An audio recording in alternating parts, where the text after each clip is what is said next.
Pada hari zaman kita meningkatkan pelayanan kita. Tidak bisa biasa-biasa saja, saudara. Tidak bisa. Tingkatkan pelayanan kita. Ya, supaya kita layani jiwa-jiwa itu sepenuhnya. Ya. Sehingga mereka betul-betul menerima kuasa Tuhan dalam hidupnya. Kalau dia sakit, doakan sampai pertolongan Tuhan jadi kepadanya. Kalau dia terikat, doakan sampai dia bebas. Amin. Jangan asal siap saja, jangan. Kasih Tuhan harus memenuhkan saudara. Segala pelayanan harus saudara laksanakan dengan kasih Tuhan. Dan dengan kekuatan yang dianugerahkan Tuhan kepada saudara. Jangan seorang pun bersandar kepada kekuatannya sendiri. Tapi dia bersandar pada kuat kuasa Roh Kudus yang melengkapi dia untuk mengerjakan pekerjaan Tuhan. Amin. Dan Tuhan akan meneguhkan pelayanan saudara dengan kesembuhan, dengan kebebasan, dengan jiwa-jiwa yang selamat, jiwa-jiwa yang berubah. Dan yang kemudian perlu diteguhkan terus, sehingga pengikutan jiwa-jiwa tersebut, termasuk juga pengikutan saudara sekalian, ya, tidak lagi bergantung atas berkat-berkat Tuhan. Itu dangkal sekali. Saya mau mengikuti Tuhan kalau saya diberkati Tuhan. Saya mau mengikuti Tuhan karena saya sudah sembuh daripada penyakit saya. Saya mau diberkati Tuhan karena bisnis saya diberkati Tuhan. Saudaraku, bukan itu dasar mengikuti Tuhan, bukan. Ya, berkat Tuhan yang Tuhan berikan kepada kita di dunia ini hanya sementara. Kesembuhan pun hanya sementara. Ya, hanya sementara. Ya. Mata kita harus kita tujukan kepada hal-hal yang kekal. Amin. Ya, pandang kepada hal-hal yang kekal. Saudara, kalau dalam mengikut Tuhan kita hanya berharap akan perkara-perkara di dunia ini saja, maka kitalah orang yang paling malang. Firman Tuhan berkata. Itu 1 Korintus 15 ayat 19 kalau saya tidak salah. Saudaraku, yaitu yang menginginkan, ya, barang-barang materi dunia ini supaya saya mengikut Tuhan, supaya saya keberkatan, ya. Saya mengikut Tuhan supaya saya sembuh, ya. Saya mengikut Tuhan, ya, karena memang sudah nggak tahan lagi serangan-serangan setan, ya. Kalau dia perlu dibebaskan. Kalau sekedar itu aja tujuan kita, saudaraku, kita adalah orang yang paling malang di dalam dunia ini. Amin. Oleh sebab itu tujukan pandangan kita kepada pahala-pahala yang kekal yang sudah menanti kita. Pada akhir zaman itu saja yang bisa memegang saudara teguh dalam Tuhan. Ya, karena goncangan akan bertambah hebat pada akhir zaman ini, saudaraku. Kalau pandangan kita hanya sekedar, saudaraku, di dunia ini saja, saudara, kita akan gugur daripada iman. Dan firman Tuhan sudah memperingatkan lebih dahulu, pada akhir zaman akan banyak orang-orang pilihan yang jatuh daripada iman. Hendaklah mata kita, mata rohani kita, memandang kepada hal-hal yang kekal. Paulus berkata, aku mengarahkan diriku ke hadapan kepada panggilan Tuhan, mahkota kemuliaan yang sudah tersedia bagiku. Dan tidak ada yang dapat memisahkan dia dengan kasih Kristus. Amin. Haleluya, saudara. Nah, puji Tuhan.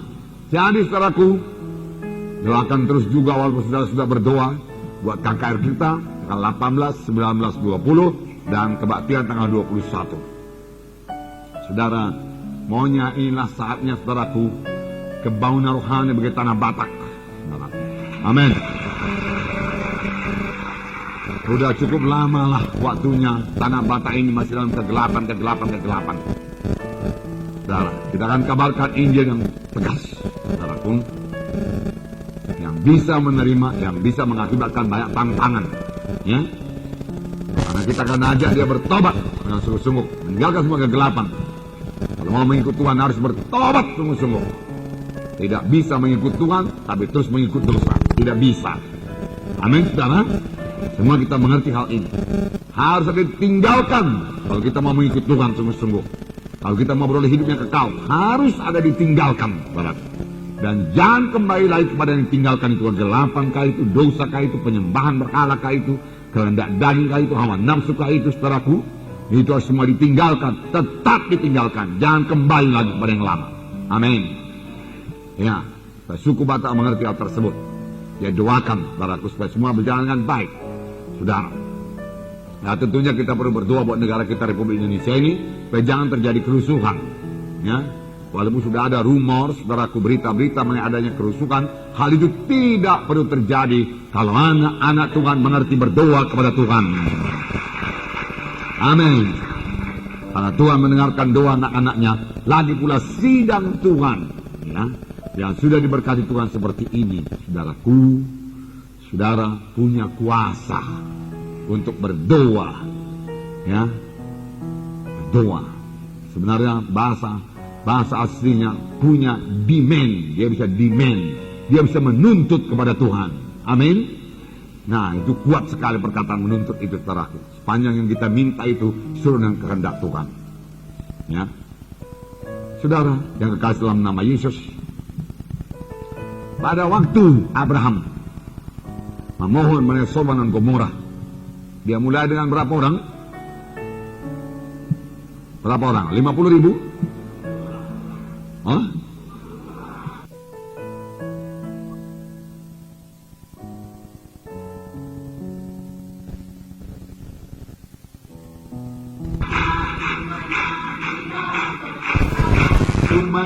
Ku menang atas segala setan. Haleluya, haleluya, ku menang. Haleluya, dia bangkit. Haleluya, dia hidup. Haleluya, dia naik. Roh Kudus turun. Amin.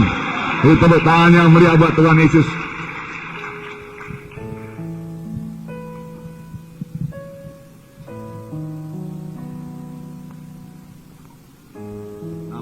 Kita harus cepat, saudaraku, dengarkan baik-baik.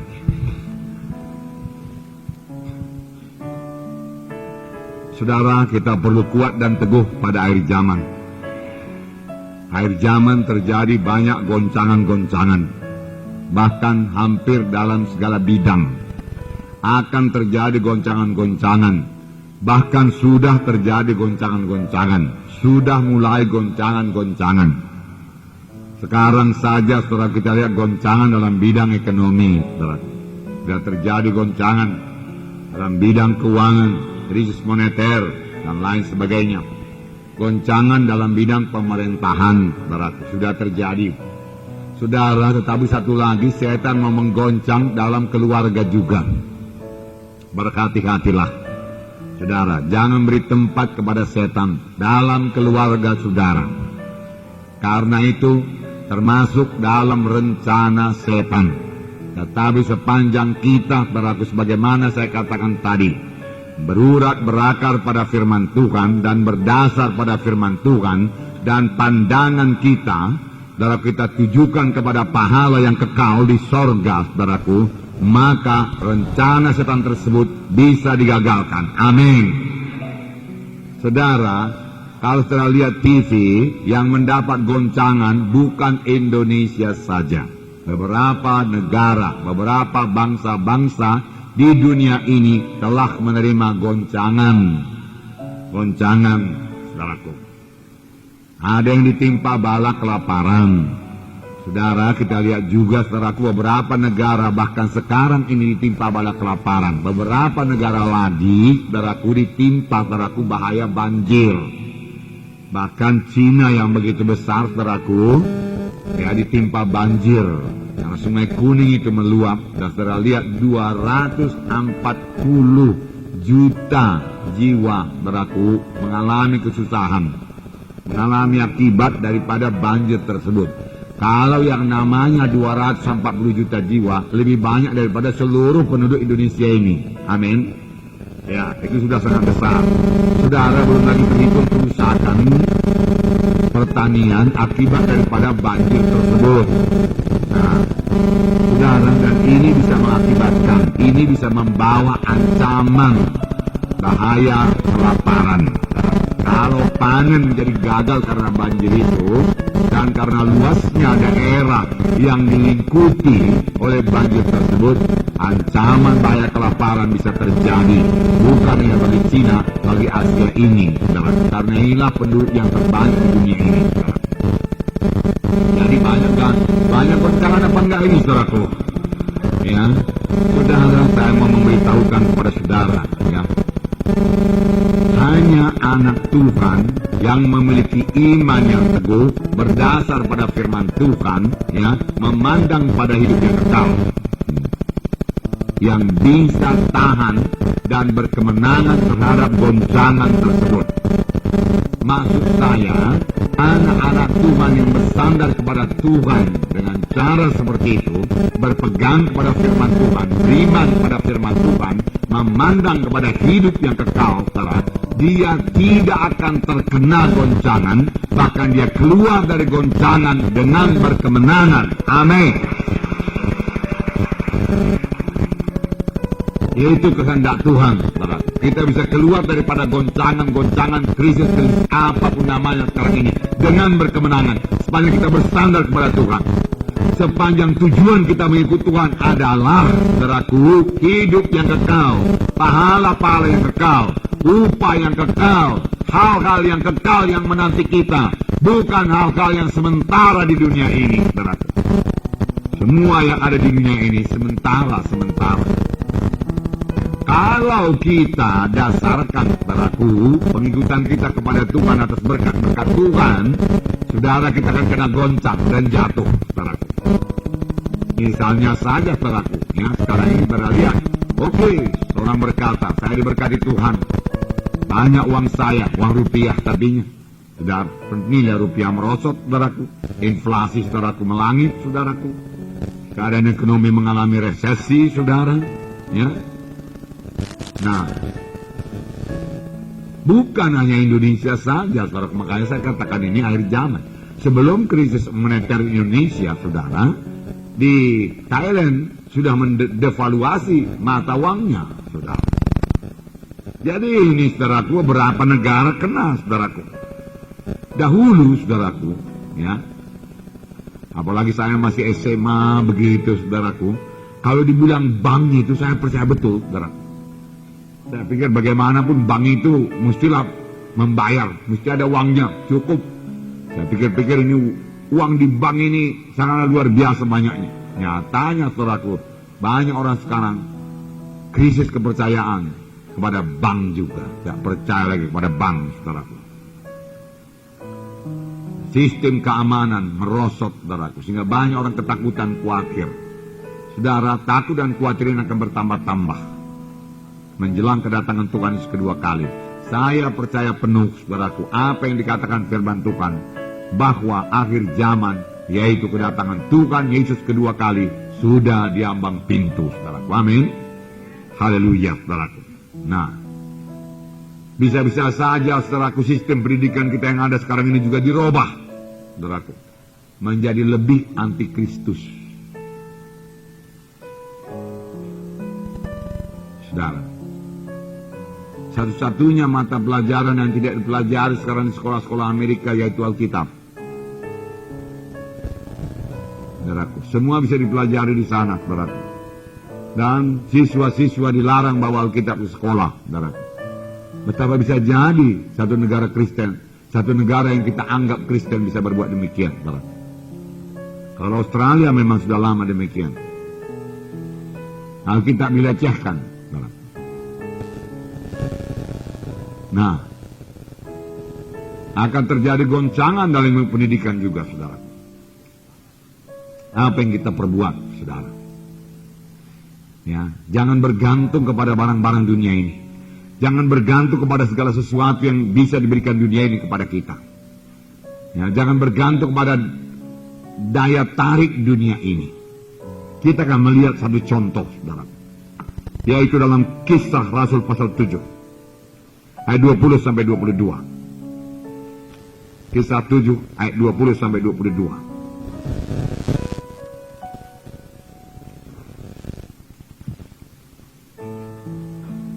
Kisah 7 ayat 20 sampai 22. Saya bacakan pada saudara. Pada waktu itulah Musa lahir, dan ia elok di mata Allah. 3 bulan lamanya ia diasuh di rumah ayahnya. Lalu ia dibuang, tetapi putri Firaun memungutnya dan menyuruh mengasuhnya seperti anaknya sendiri.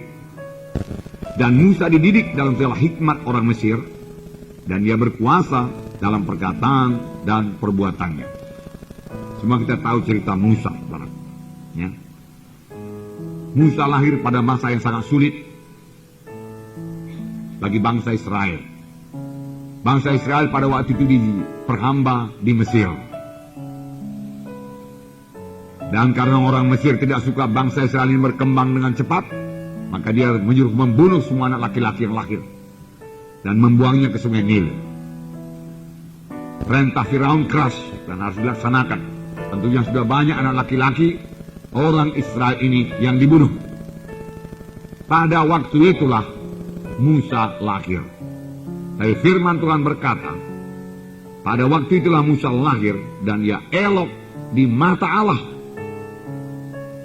Dan orang tuanya melihat hal ini, bahwasanya Tuhan mempunyai maksud pada Musa. Ini satu berkat yang luar biasa bagi orang tuanya. Perlu orang tua yang punya hikmat sedemikian itu untuk membesarkan anak. Terlebih pada akhir zaman ini. Amin. Dia mengetahui, saudaraku, maksud Tuhan pada anaknya.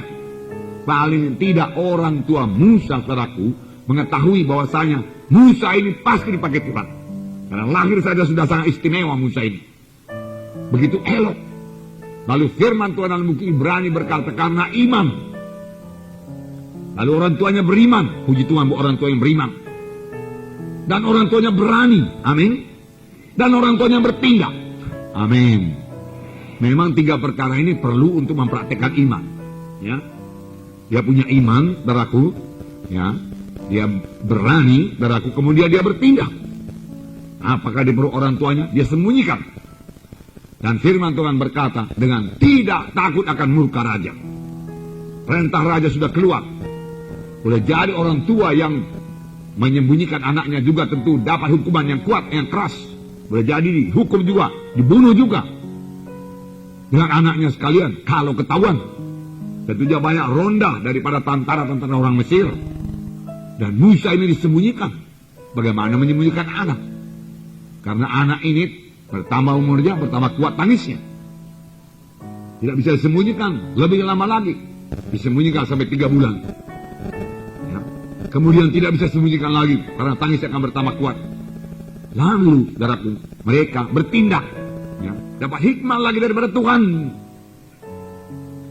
Kapan kita mulai bertindak, saudaraku, menuruti jalan Tuhan, saudara, Tuhan akan buka jalan selanjutnya sampai maksud Tuhan jadi. Tapi yang pertama sekali, orang tua Musa, saudaraku, Amran dan Jochebed barangkali namanya, ya, punya iman bahwasanya anaknya ini nanti pasti dipakai Tuhan. Karena dia lihat elok sekali anak ini. Mengapa Tuhan berikan anak ini begini elok? Tentu Tuhan mau memakai anak ini. Oleh sebab itu saya tidak mau anak ini dibunuh. Saya tidak takut akan murka raja. Lalu dia simpan anak itu. Dia sembunyikan sebisa-bisanya. Saudara, dia jaga jangan sampai keluar suaranya. Menangis atau bagaimana, saudaraku. Tapi sampai 3 bulan mereka merasa tidak sanggup lagi. Dan mereka minta hikmat daripada Tuhan. Tentunya Tuhan mimpin. Dan mereka membuat satu seperti keranjang, saudaraku, yang dilapis dengan tel sehingga bisa terapung di sungai Nil. Lalu putri Firaun melihat anak itu dan dia lihat juga anak itu begitu elok. Itu luar biasa ini eloknya, saudaraku, ya. Tidak banyak dikatakan Tuhan elok dalam firman Tuhan, saudaraku, ya. Benyamin tidak dikatakan elok dalam firman Tuhan, ya. Tidak, ya. Yusuf, iya Yusuf, saudaraku, ya. Berbahagialah saudara yang bernama Yusuf. Nah, lalu putri Firaun tertarik. Lalu diangkat jadi anak angkatnya. Oh, dia langsung jadi anak angkat dari putri Firaun. Hidup berubah jadi hidup mewah semua. Makanan pun mewah, pakaian pun mewah, pakai inang, pengasuh, segala macam pelayan-pelayan lengkap keliling Musa. Disitulah Musa dibesarkan. Tetapi kakaknya berkata, aku akan panggilkan seorang ibu menyusui anak ini. Dan dia panggil ibunya sendiri. Pada waktu itu masa menyusui agak lama. Ya boleh jadi sampai 3 tahun, 4 tahun. Ya, saya pernah juga lihat di kampung-kampung waktu saya menginjil dulu, saudaraku, anak-anak sudah lari-lari, saudara, tapi kemudian datang kepada ibunya, kemudian menyusu kepada ibunya, saudaraku. Anak dia sudah lari-lari, anak-anak itu. Jadi pada masa itu mungkin sampai 4 tahun, 5 tahun, saudara. Ya, tetapi pada waktu itulah ibunya menanamkan firman Tuhan yang berkuasa kepada Musa, yang tidak pernah bisa diambil oleh siapapun juga, dan itu sangat mempengaruhi putusan yang diambil Musa dalam hidupnya. Amin. Jadi firman Tuhan tidak pernah kembali kosong, walaupun kepada anak-anak. Boleh jadi saya katakan pada saudara minggu yang lalu, saudara, kalau anak-anak pada zaman sekarang ini tidak dibekali firman Tuhan dari kecil, saudara, saya, saudaraku, merasa, saudaraku, amatlah sulitnya nanti untuk memberitakan firman Tuhan yang benar kepada mereka sesudah mereka menjadi remaja atau pemuda. Karena mereka akan sangat dipenuhi dengan segala bentuk informasi dari dunia ini yang sangat duniawi, saudara. Yang sangat, saudaraku, ya, tidak mempedulikan Tuhan. Nah, demikianlah Musa dibesarkan, saudaraku. Tetapi kemudian, saudaraku, Musa mengambil putusan, saudaraku, yang tegas dalam hidupnya. Putusan ini, saudaraku, mengubahkan seluruh hidup Musa. Putusan ini juga, saudaraku, sangat menyakitkan bagi daging Musa dan juga, saudaraku, bagi ibu angkatnya. Bagaimanapun Musa, saudaraku, dan putri Firaun masih manusia. Di antara mereka telah terjalin kasih, saudaraku, selama puluhan tahun, ya, sebagai anak dengan ibu, walaupun ibu angkat.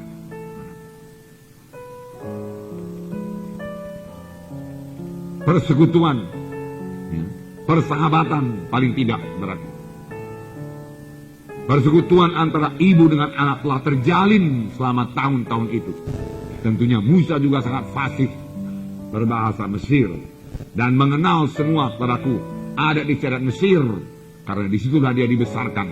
Bahkan firman Tuhan tadi berkata, dan Musa dididik dalam segala hikmat orang Mesir, dan dia berkuasa dalam perkataan dan perbuatannya. Jadi Musa, saudaraku, sudah disekolahkan di sekolah Mesir, menjadi sekolah istimewa dengan guru-guru istimewa tinggi, juga dikatakan dia berkuasa dengan perkataannya dan dia berkuasa dengan perbuatannya. Jadi Musa sudah mempunyai kedudukan yang tinggi di kerajaan Mesir yang besar, kerajaan dunia pada waktu itu, saudara. Itulah peradaban dunia pada waktu itu. Disitulah Musa dibesarkan. Saudara, kita mengetahui kalau demikian, tentunya hidup Musa sangat senang. Hidup Musa tidak kekurangan suatu apapun. Musa mau hamba sahaya, cukup. Musa mau memberi perintah, banyak yang menuruti perintahnya, saudara. Semua mesti menuruti perintahnya, saudara. Nah, Musa bakal lebih daripada itu, saudaraku. Dia akan mewarisi tata Mesir. Warisan yang sangat luar biasa menanti Musa. Tetapi saya mau katakan kepada saudara, betapa hebat pun kerajaan Mesir, warisan yang akan diterima Musa, semua itu bersifat sementara saja. Sementara saja. Saudara, lalu saudaraku, tibalah, saudaraku, saat yang sangat sukar bagi Musa, saudaraku, yaitu mengambil keputusan yang tegas. Putusan yang tegas, di mana dia, saudaraku, mau meninggalkan Mesir dan tidak pernah lagi kembali ke Mesir. Bukan masalah orang yang tidak pernah kembali, tidak pernah kembali lagi kepada kehidupan Mesir. Dia memang kembali ke Mesir untuk membebaskan bangsa Israel dari Mesir, tetapi hidup sebagaimana orang Mesir atau pembesar Mesir, bangsawan Mesir, anak raja Mesir, anak putri Firaun, nggak pernah lagi. Nggak pernah lagi dia hidup sebagai anak bangsawan yang bisa menikmati kesenangan dosa. Nggak pernah lagi. Itu sudah dia tinggalkan sekali untuk selamanya. pelajaran bagi kita. Amin, saudara. Jangan jatuh bangun, kembali kepada dosa yang lama. Belajarlah daripada Musa yang dipakai Tuhan luar biasa. Saudaraku yang kekasih dalam nama Yesus, dalam Ibrani 11 ayat 24 sampai 26. Ibrani 26. Saya bacakan pada saudara. Ayat 24. Karena iman, maka Musa setelah dewasa menolak disebut anak putri Firaun. Karena lebih suka menderita sengsara dengan umat Allah daripada untuk sementara menikmati kesenangan dari dosa. Ia menganggap penghinaan karena Kristus sebagai kekayaan yang lebih besar daripada semua harta Mesir. Sebab pandangannya ia arahkan kepada upah. Karena iman, maka ia telah meninggalkan Mesir dengan tidak takut akan murka raja. Ia bertahan sama seperti ia melihat apa yang tidak kelihatan. Ini penting sekali, saudara. Ia melihat apa yang tidak kelihatan. Oleh mata badani manusia tidak kelihatan. Tetapi Musa melihat. Inilah kelebihan Musa. Apakah kita melihat apa yang tidak kelihatan? Bukan mesti melihat, saudaraku, dalam penglihatan, tidak. Tetapi terutama melihat dalam pengertian rohani, saudara. Jika saudara berani mengambil keputusan. Saudaraku, saya ini bukan Musa. 1/10, 1/100 Musa pun tidak. Saya tidak bisa dibandingkan dengan Musa, saudaraku. Terlalu kecil. Tidak bisa dibandingkan dengan Paulus. Terlalu kecil, saudaraku. Tetapi saya juga melihat apa yang tidak kelihatan oleh kebanyakan teman-teman sebaya saya. Waktu saya mengambil putusan meninggalkan semua, saudaraku, apa yang saya kejar dari dahulu di dunia ini, untuk sampai kepada panggilan Tuhan, untuk mencapai hidup yang kekal. Saya bersyukur buat pengertian yang demikian yang diberikan Tuhan. Ya, saya berani mengambil langkah yang pasti, meninggalkan semuanya. Yang sebenarnya walau itu pun tidak hanya dilarang Tuhan, saudara. Boleh jadi itu hanya merupakan beban sajanya, saudaraku. Yang bisanya saya ambil pun, saudara, tetapi tidak menjadi prioritas yang utama. Tetapi saya kurang mengerti waktu itu. Saya pikir kalau sudah ikut Yesus, sudahlah. Semua perlu tinggalkan. Kuliah perlu tinggalkan semua. Tak guna lagi di semua. Yang perlu hanya pekabaran Injil. Yang perlu jiwa-jiwa selamat sampai kepada panggilan Tuhan. Karena saya memandang kepada panggilan Tuhan, saudaraku. Upah yang menanti. Hidup yang kekal. Amin, saudara. Melihat apa yang tidak kelihatan. Melihat apa yang tidak kelihatan. Musa mengambil keputusan. Dasarnya apa? Firman Tuhan yang diberikan ibunya. Bahwasanya engkau Musa memiliki Allah yang hidup. Bahwasanya sesudah dunia ini Musa ada hidup yang kekal. Yang disediakan Tuhan bagimu. Bahwasanya engkau bangsa pilihan Tuhan Musa. Dan bangsa pilihan Tuhan itu berhamba sekarang di Mesir. Dan karena engkau begitu elok waktu engkau lahir, aku melihatnya. Maka aku percaya Tuhan memakai engkau untuk membebaskan umat Tuhan daripada penjajahan Mesir. Musa melihat apa yang tidak kelihatan.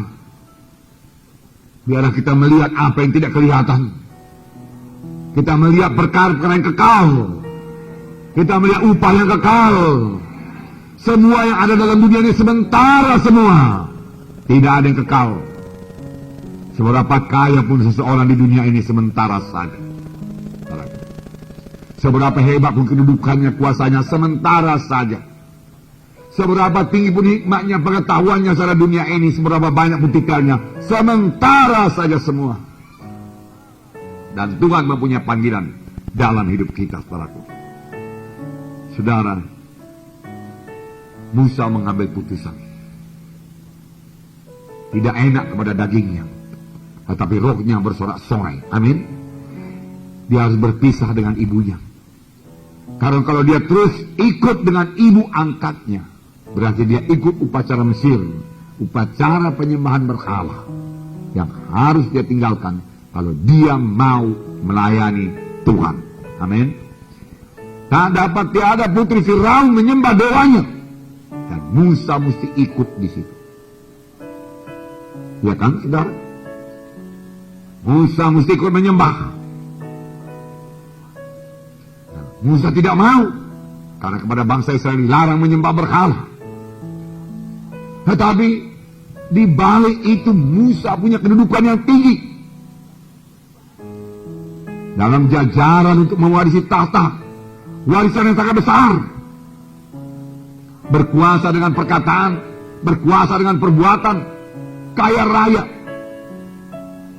Saya tidak bisa menceritakannya kepada saudara, tapi pada waktu itu juga ada pakaian-pakaian Mesir yang mewah, yang mahal, yang hanya bisa dimiliki oleh raja-raja saja, yang tidak akan pernah bisa dimiliki oleh rakyat biasa.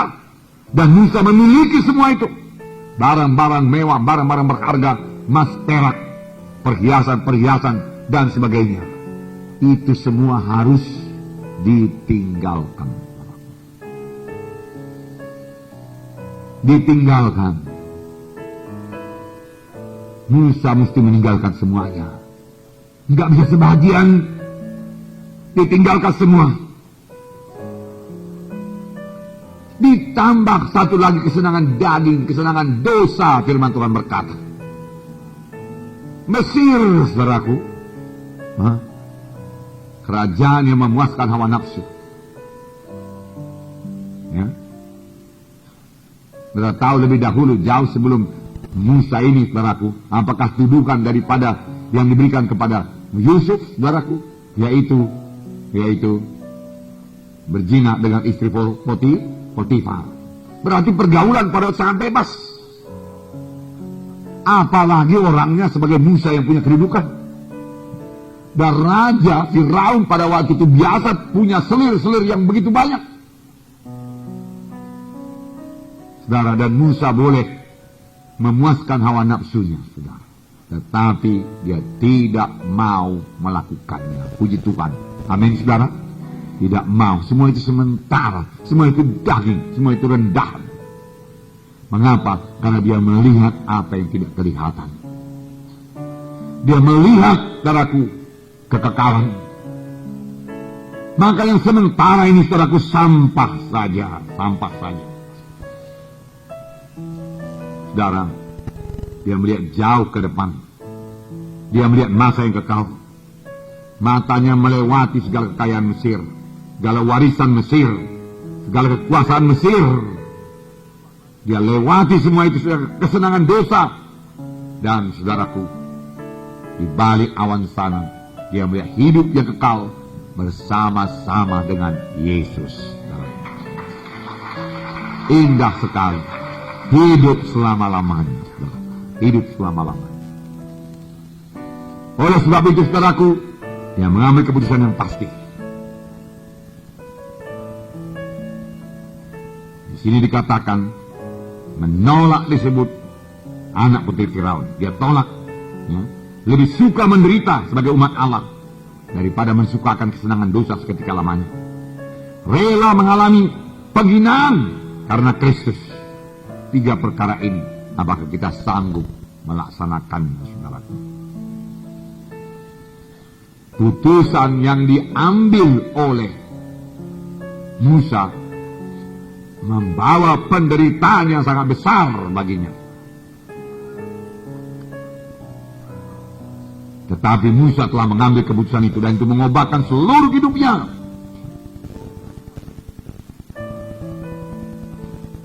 Hidupnya tidak pernah sama lagi sesudah itu. Amin, saudara. Dan kuasa Tuhan mulai berlaku atasnya. Dan dia mulai dipakai Tuhan luar biasa. Walaupun sebenarnya Musa berbuat kesalahan juga. Yaitu dia memakai kekuatannya sendiri untuk membebaskan, saudaraku, ya, Israel dari Mesir dengan membunuh orang Mesir. Ya kan? Memakai kekuatannya. Namun Tuhan ampunkan dia, saudaraku. Dan Tuhan membentuk dia 40 tahun lagi, saudaraku, di padang belantara. Kemudian dia kembali dengan kuasa yang sangat luar biasa. Dan dia berhasil menyampaikan maksud Tuhan dan panggilan Tuhan dalam hidupnya.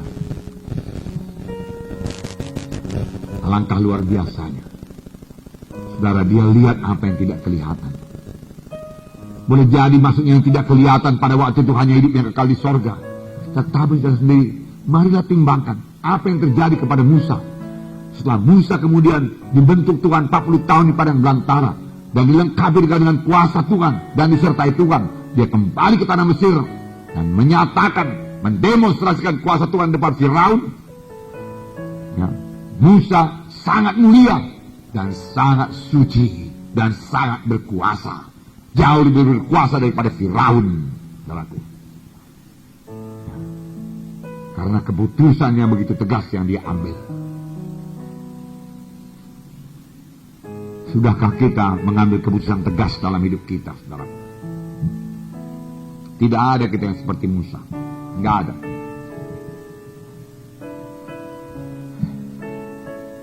Kita lihat saja mulai dari lahirnya bagaimana. Paling elok. Elok di mata Tuhan, elok di mata orang tuanya, gagah, perkasa, tidak biasa-biasa. Kebanyakan kita biasa-biasa, amin, saudara. Ya, syukur Tuhan rela memakai kita. Makanya harus kita hargakan sungguh-sungguh panggilan Tuhan ini, saudaraku. Ya, tidak banyak istimewa kita, enggak banyak. Tidak banyak di antara kita juga memiliki suara yang istimewa sehingga dia bernyanyi orang pun bertobat. Tidak banyak di antara kita ahli pidato yang begitu hebat. Seperti Soekarno dulu pun tidak ada. Nah, saudara, waktu Soekarno dulu pidato 3 jam orang menaruhkan telinganya di muka radio. Nggak ada TV waktu itu. 3 jam saudaraku gini dengar, saudaraku.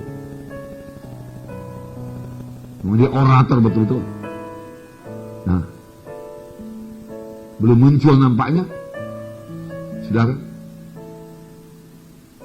Nah, tidak ada kita yang begitu dilengkapi dengan ilmu pengetahuan sehingga dikatakan berkuasa dengan perkataan dan perbuatan, dan Musa dilengkapi dengan segala pengetahuan Mesir. Nggak ada kita yang begitu tinggi pengetahuan kita, saudara, sebagaimana pengetahuan Musa. Nggak ada kita yang begitu berkuasa sebagaimana Musa berkuasa. Nggak ada kita yang begitu kaya ini, mewarisi tata kerajaan dunia waktu itu. Tapi walaupun Musa memiliki semuanya itu dan sudah memiliki, bahkan sudah menikmatinya, saudara, dia mengambil keputusan tidak, bukan di situ tempatku. Mataku memandang pada hal yang kekal. Aku melihat apa yang tidak kelihatan. Aku melihat hidup yang kekal. Aku melihat upah di sorga. Aku melihat mulianya panggilan Tuhan. Tuhan mempunyai maksud dalam hidupku. Aku tidak mau gagal. Aku tidak mau gagal. Aku tolak. Aku tolak.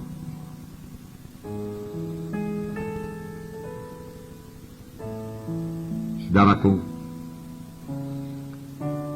Musa menolak kedudukan yang tinggi, rela menjadi budak untuk sampai kepada panggilan Tuhan. Betul, saudara? Ya. Musa menolak kesenangan dosa, kesenangan Mesir, saudaraku, dan rela menderita. Berapa banyak di antara kita rela menderita untuk Tuhan? Walaupun barangkali tidak menderita, tapi sikap hati kita harus rela menderita. Amin. Nah, rela menderita. Tidak lagi menyombongkan diri. Dengan segala kekayaan, kedudukan yang dimiliki Musa, Musa dengan mudah menyombongkan diri. Dan firman Tuhan berkata, Tuhan melawan orang yang sombong. Apakah lawan dari sombong? Rendah hati. Pernah saya katakan kepada saudara, kalau Tuhan begitu melawan orang yang sombong, maka Tuhan akan sangat memberkati orang yang rendah hati. Rendah hati, tidak meninggikan diri, tidak menyombongkan diri.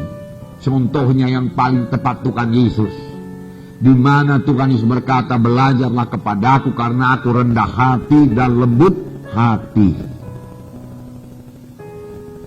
Ya. Rendah hati bukan berarti lemah-lemah. Rendah hati bukan berarti rendah diri, minder. Saya ini apalah, saya nggak bisa berbuat apa-apa. Bukan itu rendah hati, itu rendah diri. Itu bahkan Tuhan tidak suka. Siapa yang rendah diri seperti itu, dia tidak menghargakan anugerah Tuhan kepadanya. Di mana firman Tuhan berkata, siapa yang ada dalam Kristus adalah kejadian yang baru, perkara lama lenyap, perkara baru timbul. Amin. Bertobatlah saudara. Kalau masih ada rendah diri seperti itu, saya ini apalah, saya tidak bisa bikin apa-apa. Ya.